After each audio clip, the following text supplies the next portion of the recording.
करब असो हम हुए आमाजी छठ के हो बरतिया। करब असो हम हुए आमाजी छठ के हो बरतिया। चाही प्यारी सारिया सागरी समानावा फल फूल सेवना सपतिया। चाही प्यारी सारिया सागरी समानावा फल फूल सेवना सपतिया। करब असो हम हुए आमाजी छठ के हो बरतिया।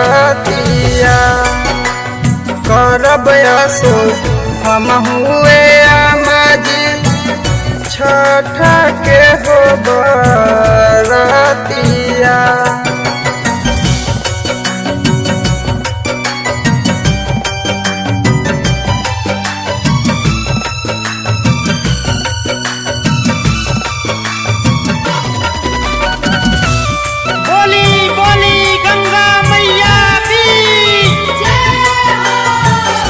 निर्जल रहब हम अमरवा साथ में ध्यान लगाइब पावन मन से दीननाथ में।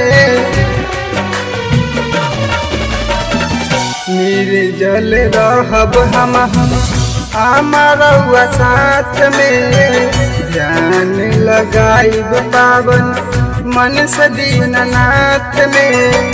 हृदय में राखब सुनिए आमाजी छठ माई के सुरतिया।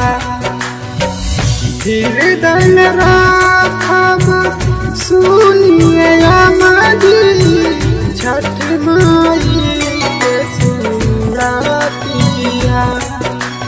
करब असो हम हुए आमाजी छठ के हो बरतिया।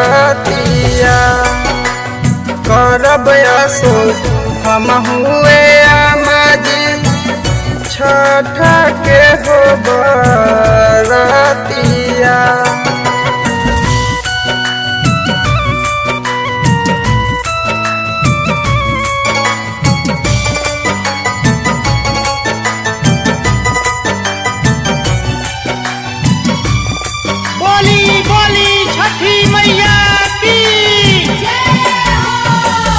करे जे छठो कर बड़ा होल भाग जी चांद सूरज जैसे चमके परिवार जी।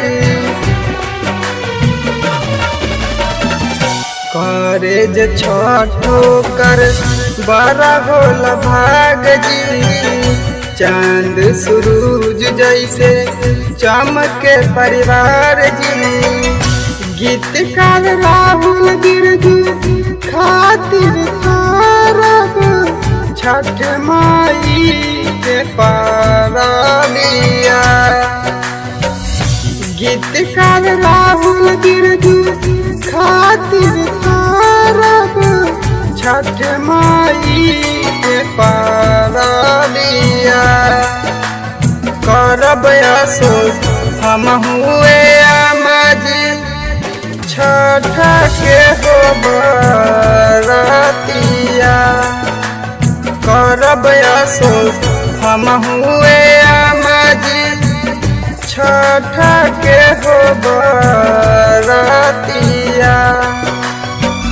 चाही प्यारी सारिया सागरी समानावा फल फूल सेवना सपतिया। चाही प्यारी सारिया सागरी समानावा फल फूल सेवना सपतिया। करब असो हम हुए आमाजी छठ के हो बरतिया। कर करब असो हम हुए